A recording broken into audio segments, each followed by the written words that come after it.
Okay, the record should reflect that it is 2:30 p.m. on Monday, September 23, 2019. I've been informed by the court attendant that the jury has reached a verdict. The jury is not back with us yet. I want to inform everyone of a couple of things. First of all, again, any cell phones, electronic devices, anything like that, turn them off, put them in your pocket. If law enforcement or security sees anyone using any electronic device, it'll be taken from you immediately. Secondly, this is unquestionably an emotional case for both parties. When the verdict is read, I expect there to be no outbursts, no disruptions of court of any kind. For those of you seated, stay seated. Don't stand up. If you stand up, law enforcement will be very close to you very quickly. I want this proceeding to go without any problems, any issues, any commotion of any kind. Okay, let's go ahead and have the jury brought in, please. Please be seated, everyone.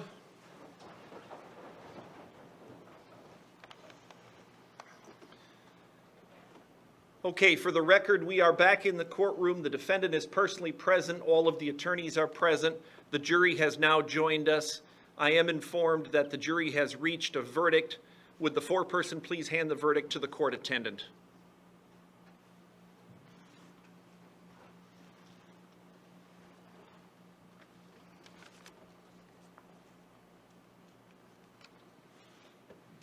Okay, this is the State of Iowa versus Todd Michael Mullis, Delaware County case FECR 012941. We, the jury, find the defendant, Todd Michael Mullis, guilty of the crime of murder in the first degree, signed by the jury foreperson. Is the defense asking that the jury be polled? Okay. Does the court attendant have the jury list? Go ahead, let's poll the jury at this time.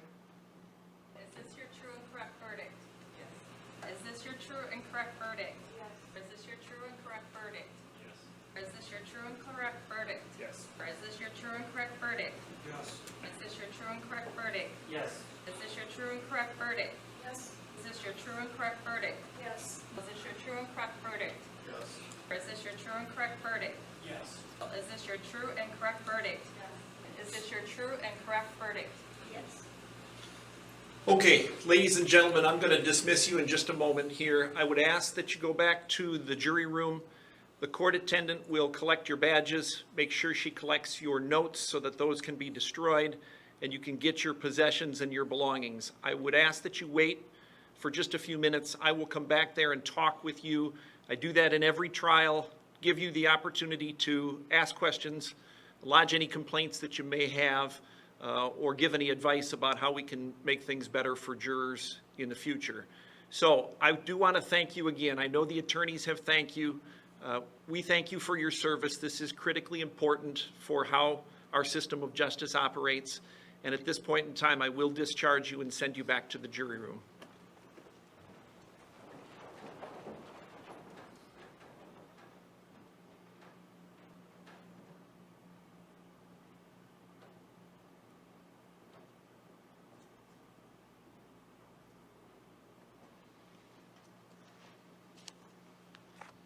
Please be seated, everyone.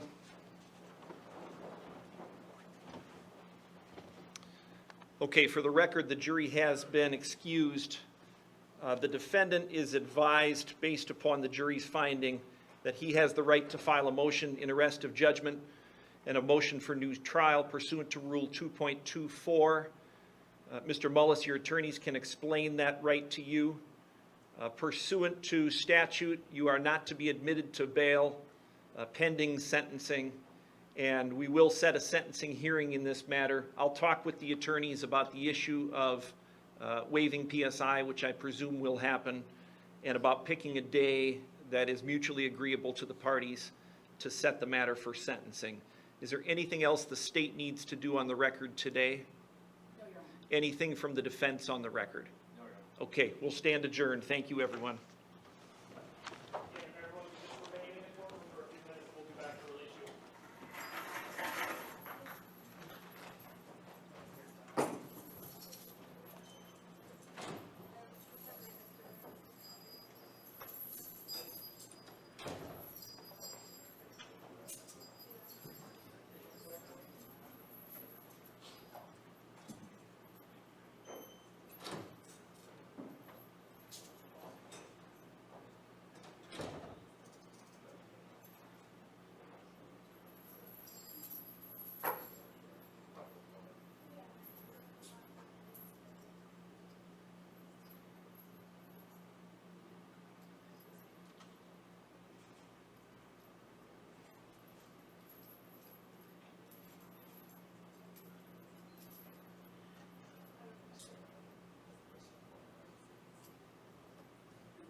in this matter on September 16, 2019.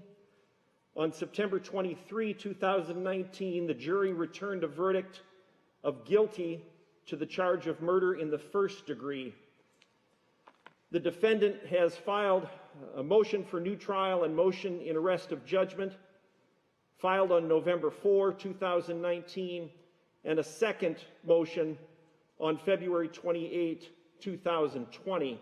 The second motion was filed with the court's approval as to timeliness. The state has filed responses to those motions.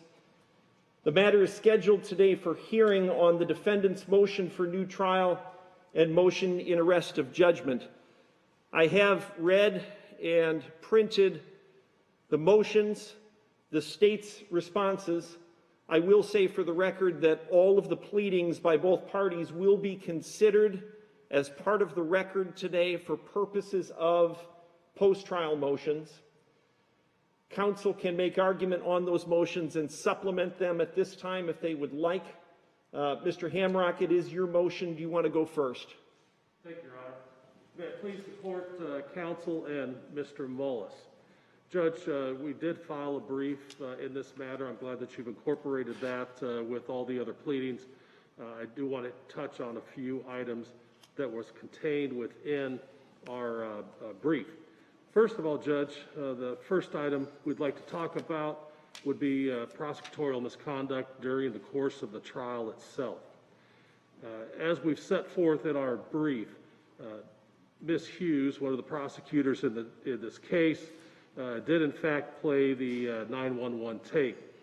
She asked questions which can be found in the transcript at page 88, and the question or questions that were asked by Ms. Hughes are, first, she says, "Now, Todd, here I'm going to play you the part where you're doing the chest compressions, and I'm just going to ask that you listen in between the chest compressions, okay?"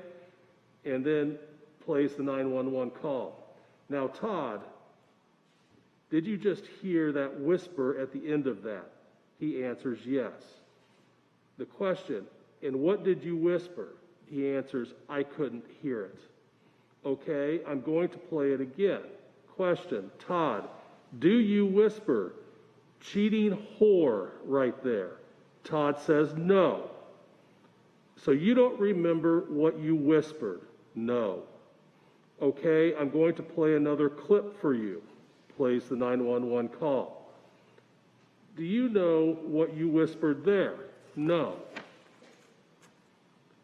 "Did you hear that? So I'm going to play that part one more time." Next question, right there. "Do you say, 'Go to hell, cheating whore'?" Todd says, "No." "So you don't hear that?" He says, "No." "You didn't hear at 6:53, cheating whore. You didn't hear that." "I didn't hear that word. It's right at the end after you hear a ping.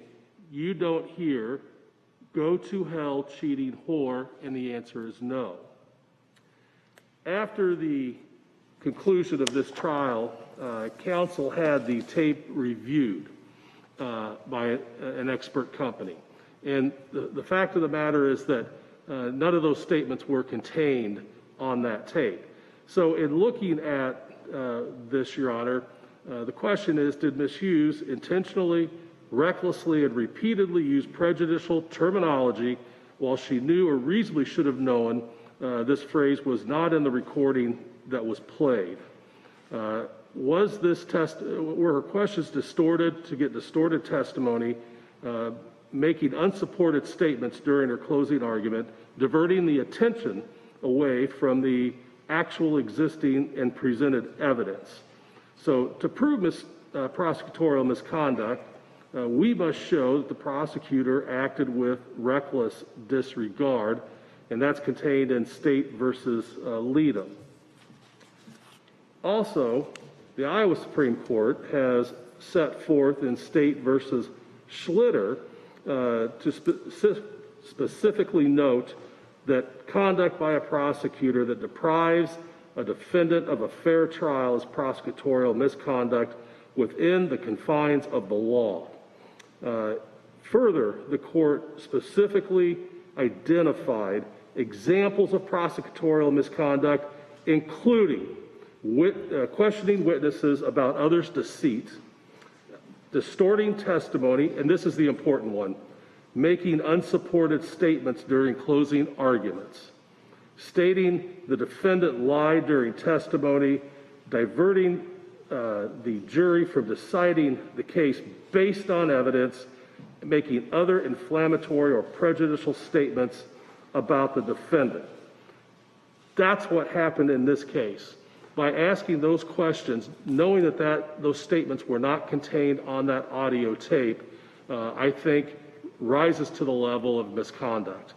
Now, I expect to hear from the government that jurors were interviewed, at least a juror was interviewed after the trial in this case, and that juror said that, well, we were on both sides of the fence, or we were undecided, meaning some probably thought that was said, some didn't think it was said, but they couldn't come together, so we disregarded it.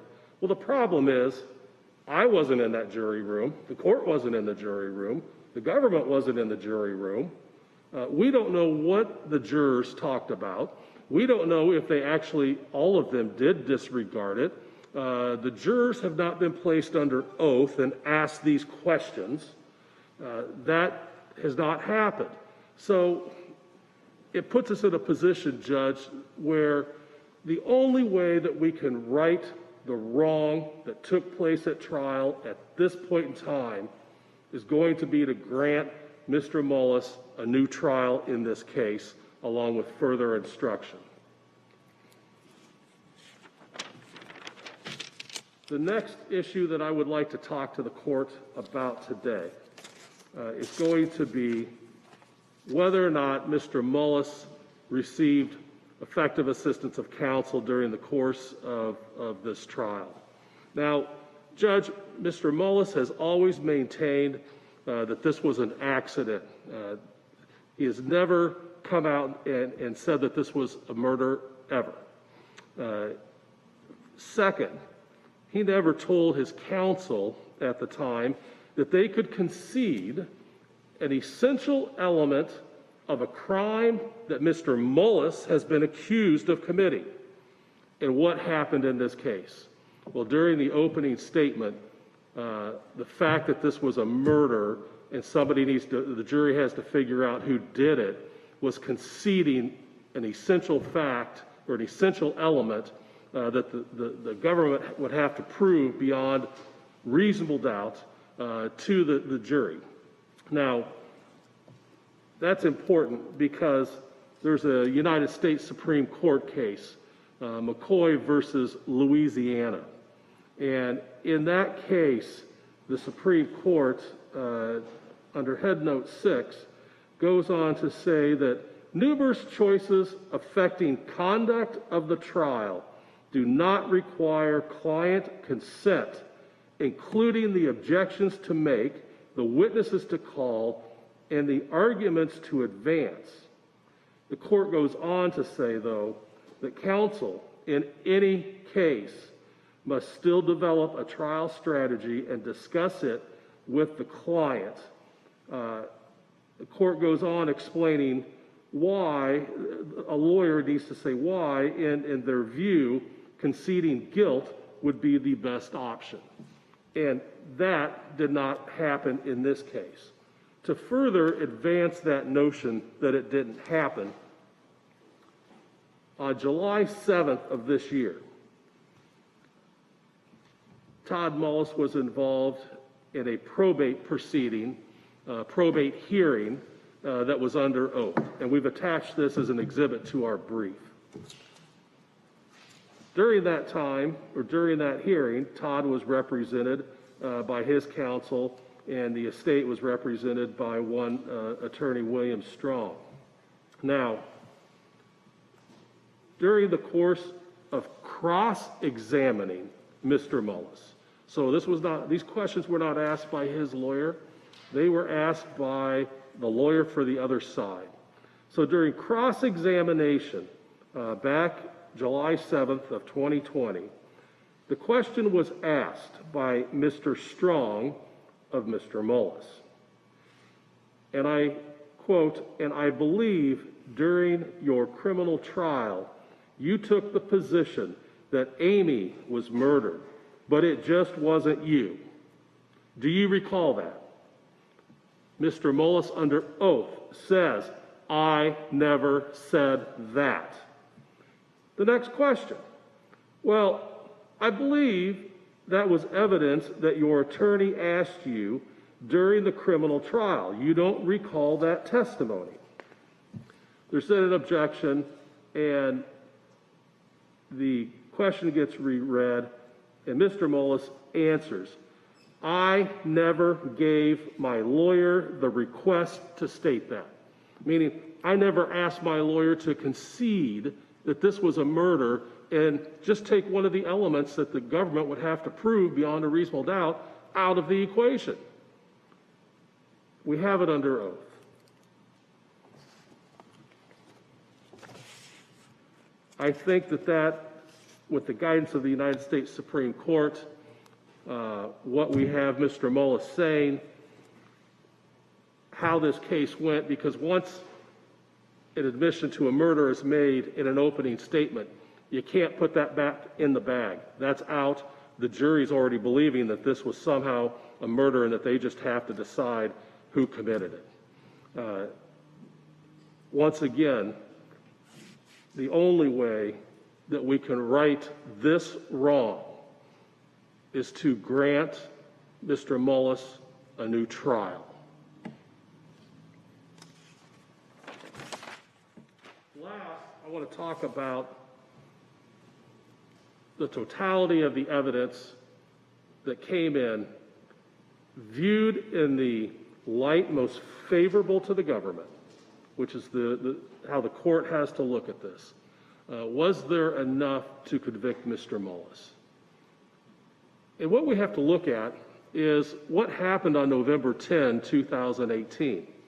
Well, we know that on that day, Todd Mullis, his original plan was to go and do what's called chisel farming. He was going to go to a different property that they either rented or owned, and he was going to do some work on the ground to get it ready for the spring crops. The ground was too frozen, as it turns out. That particular day was too cold. Mr. Mullis then goes back to his house where he and Amy and Tristan, his 14-year-old son, have breakfast. After that, Mr. Mullis and his son Tristan decided that since he couldn't do the chisel plowing, that they would go hang heaters in the hog barn that's located on their property. Amy decides that she wants to come out and potentially help and do whatever, so she goes out as well. Amy, had a procedure a day or two before and wasn't feeling all that great. So nonetheless, she goes out. They're there, and how this barn is set up is that it is a barn that runs east and west, and there are 3 entrances into this barn. There's the main entrance on the west end of the barn, which you walk into what I call like an open office setting. It has some tools hanging there. It has what else becomes very big in this case. It has a water spigot and a garden hose in that little area. There's a window in that area that looks out down to the east so you can see into the hog barn itself. Just a few feet away is a doorway where you would enter or walk through to get in to the barn part itself. The only other entrance on the west end of the building, you would have to walk up a ramp, and it's like that because that's where semis would back up to that door that's elevated off of the ground for hogs to travel in and out of the barn. The last entrance or exit is clear on the southeast corner of the barn. This barn is about 100 yards in length for where the cattle can be. Tristan and his father were working on the west end. They were starting on the west end, going to work their way towards the east, hanging these lamps so that when they got the small hogs in, they would be warm during the winter months. Now, Amy decides that she's going to go back into the house, and somehow it comes up, I think maybe Todd asked her if she could grab the cat carrier out of the red barn, which would be located to the west and to the south of the hog barn. So Amy leaves, and they don't see her. They continue to work, and it's at least 15 minutes, if not a little bit longer, before Tristan says he's thirsty and he's going to go around the corner and get a drink of water. So he leaves to go around the corner and get a drink of water. Now, as he's standing there getting his drink, he doesn't see Todd Mullis walk by him and go out the west side door. He doesn't see Todd Mullis go up the ramp, open the hog door, and jump down to the ground. All right? The only other way this could have happened, and it's impossible that it did happen, would be that Todd Mullis would have to sprint 90 yards to the east, over to the east door. Todd Mullis would then have to exit. And bear in mind that this is 15, 20, maybe longer minutes later. Todd Mullis doesn't know where Amy is located at. So whether she's in the red shed, whether she's in the house, he doesn't have any idea. So then that means that Todd would have to sprint 100 yards back to the front or the west side of the barn, and then the red barn is located approximately 30 yards away. So they'd have to sprint 30 yards over to the red barn.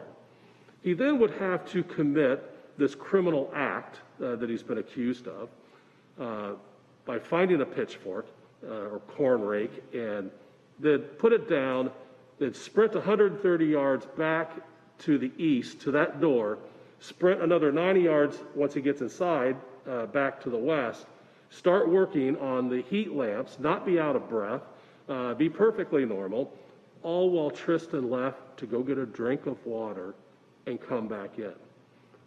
It would be physically impossible for him to do that.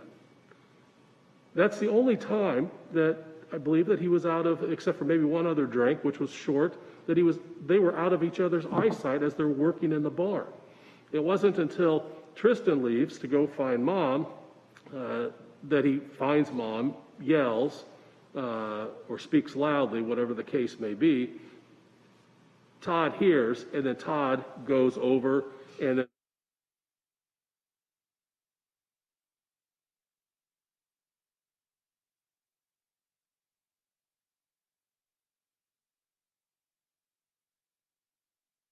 for that reason, and for all of the other reasons that I've talked about today, the only way to make this right for Mr. Mullis is to grant a new trial.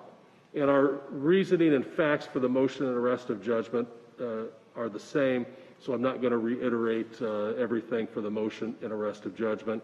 So in the end, Judge, we are asking that this court grant a new trial, allow us to proceed to trial, and present our evidence. Thank you.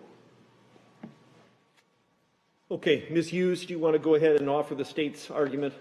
Yes, Your Honor. As you are well aware, Judge, a court may grant a new trial pursuant to Iowa Rule of Criminal Procedure 2.24, subsection 2, subsection B, subsection 6, when the verdict is contrary to law or evidence. The language contrary to evidence means contrary to the weight of the evidence. In ruling on a motion for new trial, the court may weigh the evidence and consider the credibility of the witnesses. In the current case, the state proved beyond a reasonable doubt all the elements necessary for murder in the first degree. The verdict was consistent with the weight of the evidence, which showed the defendant committed murder in the first degree. As Your Honor is well aware, the decision to grant a new trial is within the discretion of the court and should be exercised with caution. Your Honor, with regards to the motion, the second motion for new trial and motion in arrest of judgment filed by the defense, I will briefly talk about the 7 different issues or points that they addressed. The first one being prosecutorial misconduct. The defendant takes issue with what I indicated and what I believed then and still believe the evidence showed. But it is the state's position, Your Honor, that even if the jury did not believe that's what the tape said, I very deliberately and several times instructed the jury during closing to decide what they believed the tape stated. In fact, Judge, I told them not to listen to what I said or to what the defense attorney said, and I advised them to decide that for themselves.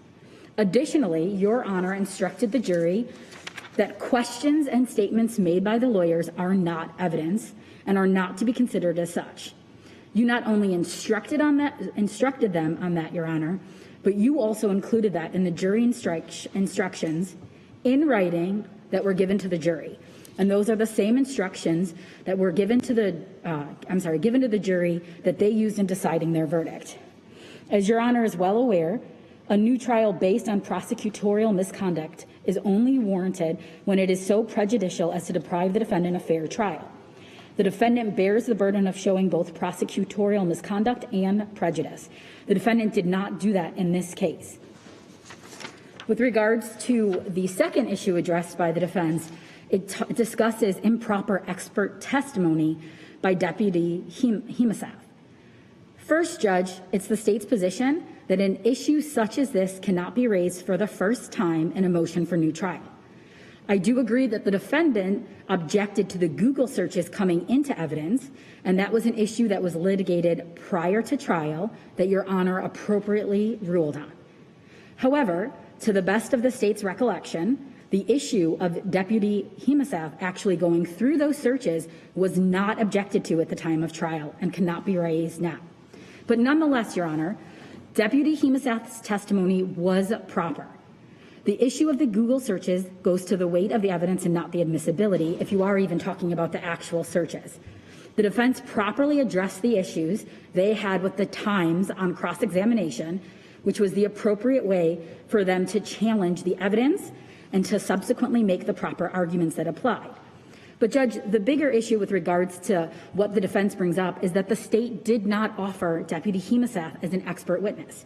He testified as a peace officer and as a lay witness. I know that, Your Honor, he testified regarding the Google searches. The Google searches already came into evidence because of what Your Honor ruled in a prior motion. And they came in because the state presented a letter of authenticity from Google. So the searches were coming in. Deputy Hemesath did talk about them, and that was the manner in which we decided at that time to publish them to the jury. And the defense made a big deal about the UTC time. Again, that goes to the weight and not the admissibility. The searches were relevant because of the content, not because of the time. And furthermore, Judge, the jury again was instructed by Your Honor in the jury instructions that they are to decide the credibility of witnesses. And I know Your Honor is well aware with the instructions that were given in this case and the credibility of witness instruction that's given in criminal cases all through the state of Iowa. And it indicates that to the jury that in determining the facts, you may have to decide what testimony you believe. You may believe all, part, or none of any witness's testimony. And again, the jury used those instructions when they decided their verdict. In the defendant's motion and briefly in their brief, they also talked about improper hearsay testimony, but that was not addressed in detail. But Your Honor, the state would just say that you made appropriate rulings in the pretrial motions and during trial regarding what statements were admissible. This court has not misdirected the jury in a material matter of law, nor erred in the decision of any question of law during the course of the trial. The state contends that the challenged legal rulings made by the court in the context of the trial were made correctly, and no legal grounds exist to set aside the verdict in this case due to any alleged legal error. Your Honor, I'm going to address point number 4 and 5 that counsel made together. It was 4 and 5 in the motion, and then today talking about ineffective assistance of counsel.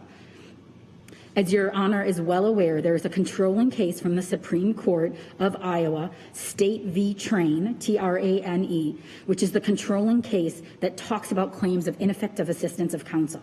And the Supreme Court made this ruling and decided this case in October 2019. And it explicitly states in that ruling, the only avenues for raising an ineffective assistance of counsel claim are post-conviction relief and direct appeal. The claim may not be raised via a motion for new trial. Judge, based on this, these are not appropriate claims or a reason for you to grant a new trial. The sixth point that counsel talks about in his motion is the weight of the evidence was contrary to the verdict. As I stated before, the power to grant a new trial on the ground that the verdict is contrary to the weight of the evidence should be invoked only in exceptional cases in which the evidence preponderates heavily against the verdict. The verdicts of guilty in this case are not contrary to the law. The witnesses and the evidence the state presented all establish the elements of this charge. As I indicated, the evidence in this case simply does not preponderate heavily against the verdict, and there was no miscarriage of justice that resulted from the jury's verdicts in this case. Your Honor, this is not the extraordinary case where it's your job to overrule the jury's roles and verdict. Your Honor heard the testimony, you observed the state's evidence, and was able to judge the credibility of the witnesses. The evidence in this case was overwhelming, and the defendant was found guilty of murder in the first degree because that's what the state proved. The last thing that counsel talks about in his motion is that the defendant did not receive a fair and impartial trial. And I believe that's what he just briefly discussed about the totality of circumstances. Again, Judge, I believe in his motion he references prior arguments pretty much indicating that the verdict is contrary to the evidence, which we've already addressed. What counsel just did now was start giving you a second closing argument, and that is not what a motion for new trial is for. What he just indicated to you was what he believed are the facts in this case. He was indicating facts at the end of his argument, all factual determinations that were made by the jury in this case. That is not the correct avenue for a motion for new trial. We would ask that you deny the defendant's motion for new trial as to all, or to every issue that was raised. Mr. Hamrock, it is your motion. I'll give you the last word if you have anything else you want to add to your argument. Thank you, Your Honor. Judge, inflammatory statements. The questions that were asked on cross-examination of Mr. Mullis were highly inflammatory. And furthermore, it didn't exist on the tape. I mean, this is why the Supreme Court has created case law when there's prosecutorial misconduct to allow Your Honor to grant a new trial. And this is what it is. I mean, we have proven that. We had the burden, I know this, and based upon everything that was said, based upon the trial transcript, we know this, and based upon the questioning of the jurors that we don't have a clear answer to, I believe that prosecutorial misconduct does in fact exist. When a prosecutor asks questions, makes statements, with reckless disregard, I think that's what happened here. That's the definition, at least according to some of the case law, of what that is. Next, I went through the facts as I read through them as they came in during the course of the trial and are reported by the court reporter into the transcripts. And that's what I wanted to impress upon the court, that the facts, even in the light most favorable to the government, don't rise to the level of convicting Mr. Mullis. Well, you want to talk about a miscarriage of justice? This is it. This case is it. I mean, Mr. Mullis didn't do this. So it is to sentence Mr. Mullis would be a miscarriage of justice, and we're hoping that the court prevents that today. Thank you, Your Honor. Thank you, counsel. Let me just address the three issues that Mr. Hamrock argued today. The first issue was prosecutorial misconduct. I will say, with respect to that issue, and perhaps touching on some other issues, today is not a day when I can take evidence and testimony and when I'm going to make factual determinations about certain things. For example, When defense says today that an independent entity of some sort reviewed that tape and determined that none of those things were said, I can't make a finding of that today. There's no evidence of that today. By the same token, there was some reference to what jurors may have said afterwards about whether they heard those same words or did not, or considered them in any way. I'm not making any findings today. There's no testimony to that effect today. And this isn't the right process to make those determinations. I am required to simply review what happened under that argument and make a determination of whether it rises to the level of prosecutorial misconduct. And both parties have talked about recklessness.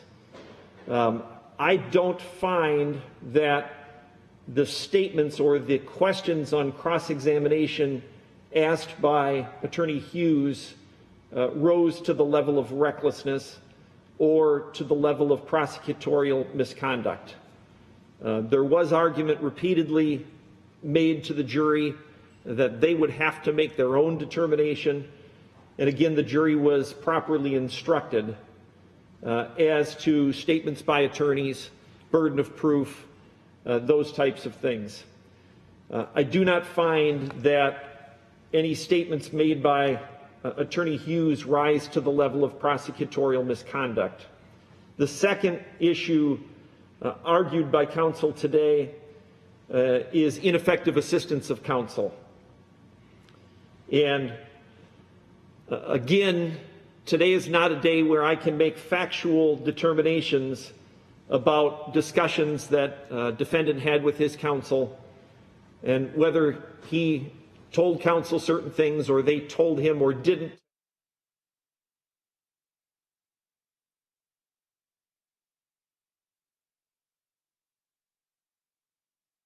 Understand, Mr. Hamrock, that you have provided a transcript of your client being under oath in a different proceeding, a probate proceeding, in which he did say, I did not authorize my attorneys to say those things. I understand that. But generally speaking, ineffective assistance is an issue that's typically dealt with on post-conviction relief. In this circumstance, based on the arguments that both parties have made, I do think that that is an issue that will have to be addressed on post-conviction relief. I do not find today, based on the record we have here today, that the defendant was deprived of effective assistance of counsel. The third issue argued today deals with the totality of the evidence, taking all of the evidence that came in and considering it in the light most favorable to the non-moving party, which is the state here, and defendant's argument that considering all of that evidence in the light most favorable to the state, it still was not physically possible for the defendant to have committed this act. Neither party has made any argument that the jury was improperly instructed. So we did have 12 jurors properly instructed on the law after a lengthy trial who unanimously agreed to a finding of guilt. Ms. Hughes recited the law as it pertains to the burden today and what I have to consider, and I think she properly recited the law. I would say I think that I'm actually required, or at least that I should, independently weigh the evidence and consider credibility as it pertains to a motion for new trial. If the verdict is contrary to the weight of the evidence, the defendant is entitled to a new trial. I cannot say that the evidence in this case or that the verdict is contrary to the weight of the evidence. As to the defendant's motion for new trial and motion in arrest of judgment, I will deny those motions in their entirety. We will go ahead and proceed with sentencing at this time. We have not had, I don't believe, a pre-sentence investigation. Typically, we don't have one for a Class A felony. And I will take argument from counsel to start. Ms. Hughes, do you want to make argument on behalf of the state? Yes, Your Honor. Obviously, Your Honor knows that the defendant was convicted of murder in the first degree, which carries a sentence of a mandatory life imprisonment without parole. Judge, you heard the evidence. You know what the defendant was charged with and what he was found guilty of. We would ask you to sentence the defendant accordingly. Mr. Hamrock, do you want to make argument on behalf of your client? Well, Judge, in a Class A felony, there's not a lot of argument to be made, so the court would go ahead and impose sentence. Your Honor, may I say something? Yes. Thank you, Your Honor. May it please the court really doesn't have much discretion in this case other than in one area. That area is death of victim restitution. As the court is aware, that is a mandatory minimum $150,000. This case is such where that would not be justice. This individual came into court at the time of bond hearing and said he had the ability, the cash, to post $1 million against a bond. It is appropriate that this court, at this time, make that $1 million that he has available the death of victim restitution, because that's the only thing I think is going to really hit home with this individual. Yes, he has to go to prison for life, but this trial was about greed and jealousy. The greed had to do with his farm and his money. So to really hit home, Judge, it would be appropriate for that money that he says he had available to go to death of victim restitution. Thank you. Thank you. Mr. Mullis, you have the right to speak today if you'd like to. You're not required to. Your attorney has spoken on your behalf. This is the only chance you'll get to speak today before I pronounce judgment. Is there anything you would like to say today? I did not do this. This is supposed to be America where you have a fair chance of proving your innocence. But you shouldn't have to prove your innocence. Instead of the other way around. I thought it was guilty until, or not, innocent until proven guilty. I feel this is the other way around. And I was a faithful and loving husband, and I never did this. Okay, thank you, sir. Mr. Hamrick, do you have anybody else that would like to speak on behalf of your client? No, Judge. Are there any victims that wish to be heard today? Not live testimony, Your Honor. The state did file a victim impact statement, and we would just ask that Your Honor read that. Okay. And there is a victim impact statement in the court file. I have read that, and I have conferred with counsel to make sure that they have had the opportunity to see that, and both parties have had the opportunity to see the victim impact statement. I will take that into consideration as if it were offered here live at the sentencing hearing. Defense counsel indicated that the sentence in this case is mandatory. He's right. It is mandatory. There's really no discretion as to the punishment handed down. According to the statute, Mr. Mullis, for the charge of murder in the first degree pursuant to Iowa Code Section 707.2, you are sentenced to life in prison with no opportunity for parole. There will be no fine issued. You'll be required to submit a DNA sample to the state of Iowa. The reasons for my sentence today are primarily the statutory requirement, the fact that there is no discretion. I will also require you to pay a victim restitution to the victim or to the estate of the victim in the amount of $150,000. You will be obligated to pay the court costs associated with this proceeding. You do have the right to appeal from this judgment. Written notice of appeal must be filed within 30 days of today's date. By statute, according to Iowa Code Section 811.1, subsection 2, you cannot be admitted to bail in the event of appeal. Is there anything else the state knows of that we need to cover here today?